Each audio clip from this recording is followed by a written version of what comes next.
Are you a newcomer who has recently landed and are looking for your first job opportunity in Canada?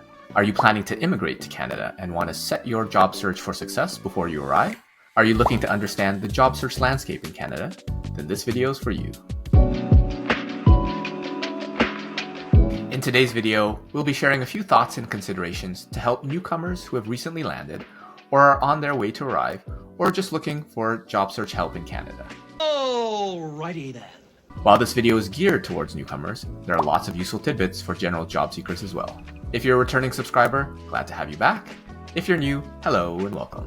I'm Luki, career coach at Focus Inspired, and I make videos on what you didn't know you needed to know about jobs, careers, and life. First, welcome to Canada. Very well. I hereby grant thee access to the great nation of Canada. Open the gate! Oh, I'll do it. Hold on. There we go. It's definitely a great place to live and raise your family. I'm of course a bit biased, and Canada is not without its challenges, though it has many opportunities for those that are willing to put in the work and understand expectations. Be aware that the immigration or education consultants will paint this picture of success and opportunities for you in your future life in Canada, but the process is not without its challenges. People from the future are showing up and offering to do the same work for next to nothing. They took our jobs! Those challenges can be mitigated or reduced with the right expectations. Firstly, opportunities in the job market in Canada are best found through networking. I've spoken to many folks that worked internationally and even those who worked in other English-speaking countries who didn't necessarily see the need to network as much as they do in Canada. Digging deeper into the conversations, networking is actually prevalent everywhere, though it's much more apparent and pronounced here in Canada, largely because the country is a nation of immigrants who are only really let in because of their advanced degrees or extensive experience or relevant abilities, basically making it much more competitive. Additionally, only about 15% of Canadians are employed by the large companies that people may know. About 85% of Canadians are employed by small and medium-sized businesses. It's really only the big banks, big telecoms, and other large companies that can afford to advertise and afford to post on the job boards and other more expensive hiring processes. And these medium-sized companies might only have a handful of people in their HR department, and a small company might not even have a dedicated HR professional. So for them, the best way to recruit is through their network. So what do you want to do about that? Well, you need to get comfortable with networking. Go on LinkedIn and search for roles and job titles that you're interested in. Now, there's a notion to go after entry-level roles as a starting point so that you'll be more competitive. Well, my view is that you start with roles at the level that you're at now, and if you're not seeing the traction that you want, then you move lower to the more entry-level and junior roles. It's easier to go down than it is to move up. As you search, filter folks on the city that you'll land. Toronto is probably the most common, though Ottawa and Montreal are popular for some as well as various cities in British Columbia, Alberta, Saskatchewan, and other cities out in the west. If you're planning on taking school, then you can look for alumni of the school that you're studying in. You might actually be lucky and even find alumni from the university from your own home country. Then what you want to do is build a list of people and plan to build meaningful connections with them. You can watch these other videos for help on how to network. Be sure to do things like send a personalized connection request and network not to get a job. Instead, be curious, interested, and look to add value, and the opportunities will tend to come to you.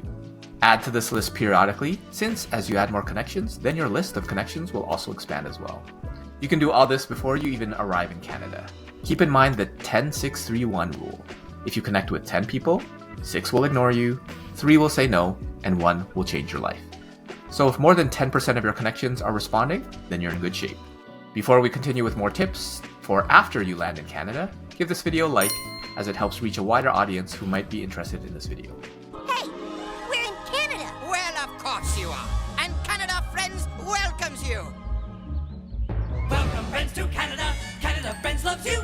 After you have arrived in Canada, continue to network online and take advantage of in-person networking events. If you're in school, then your school will have lots of events and opportunities to connect with professionals. Make time in addition to your studying to meet people and build meaningful connections. There might be government agencies and not-for-profit organizations organizing events as well. Consider also getting involved with volunteer organizations. In my experience, volunteering is one of the best forms of networking. Help out in your community or your religious group, Find an interest group to join or an opportunity that you support and are passionate about. That interest and passion will often be what sets you apart as an interesting person for someone to consider as a hiring candidate. While at the volunteer events, be sure to build meaningful connections with the other volunteers. Get to know them, let them get to know you, and look to add value to them. One important note about networking is that you're not just connecting with that person, you're also connecting with the 10, 100 people that they're connected with, and the 10, 100 people that they're connected with. Because what you don't know is that person's sister is looking to hire someone just like you for their company, or that person's brother's former roommate, or someone else that's connected. Consider whether you need a survival job. Though the opportunity cost of working an 8-hour shift might not be as helpful as a focused job search. These jobs can be helpful to showcase your understanding of Canadian culture and get you one form of Canadian experience. Consider also allocating time to apply to roles and practice interview questions. While networking is indeed the best way to find your next opportunity, you don't want to ignore applying. Though make sure that you're submitting quality applications by reverse engineering them. And make sure that you can tell me about yourself and be comfortable in answering the most common interview questions through consistent practice. Then you can ensure to make the most of these interview chances that you spend so much effort to get. Allocate time to network, practice interview questions, and submit online applications. Then constantly look to improve your skills in each of these areas, and a job is just a matter of time. Note that the typical hiring process takes about 1 to 6 months, and perhaps longer in a more challenging economy. You know, you have to stop saying that you're going to move to Canada. As a Canadian, I'm sorry, but no, you can't. I know we're friendly, but Canada's not your safe house. I mean, we barely let Canadians into Canada anymore, so please, pick somewhere else. I hear Finland is really lovely this time of year. You have to stop. So find ways to stay optimistic and motivated in the job search. Best of luck to all of you newcomers, and feel free to reach out if I can be of help. If this video was helpful, join the Focus Inspired Academy, which is your gym for career confidence. Go deeper into these concepts and get group coaching to help. Click the link in the description below for a 1-month free trial for supporting the channel. Thanks for watching today's video. Remember to share this video with a friend and hit the like button. It would be much appreciated. Let me know if you have any questions or what you're struggling with in your job search or career, and feel free to connect with me on LinkedIn. And YouTube recommends that you check out these videos next.